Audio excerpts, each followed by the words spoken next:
Ang tanong ni JR ay, kapag po ba dinadaliri ang isang babae at nararamdaman mong parang hinihigop ng bulaklak yung iyong daliri, yun na po ba yung palatandaan na lalabasan na ang isang babae? So yun natin pag-usapan for today's video. Interesado ka bang malaman kung ano ang kasagot?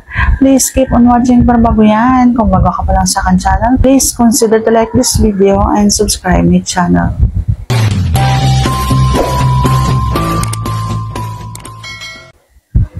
Kapag hinihigop na ng bulaklak ang iyong daliri o ang iyong di, kapag halimbawa nasa loob ng isang bulaklak, ang ibig sabihin yan ay nasasarapan siya ng sobra at malapit na siya doon sa kanyang hangganan. At tama ka, yun na yung palatandaan na makikita mo na malapit na siyang labasan.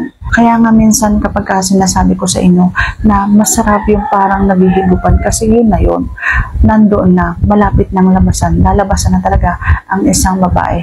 Kasi yun yung paraan ng isang babae na parang tinatanggap na ng buong buo yung iyong o kaya yung iyong daliri. Kasi nga sarap siya at nandyan na siya, lalabasan na siya ng kanyang data.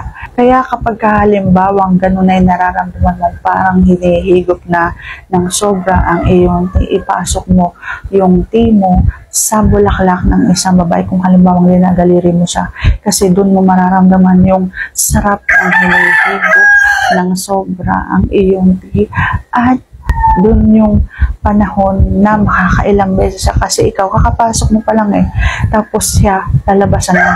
Kaya makakailang ulit niyang siyang labasan bago ikaw malalabasan. So sana sagutan tamang itanong. And if you like this video, please consider to like this video and subscribe my channel. Thank you for watching. See you on my next vlog.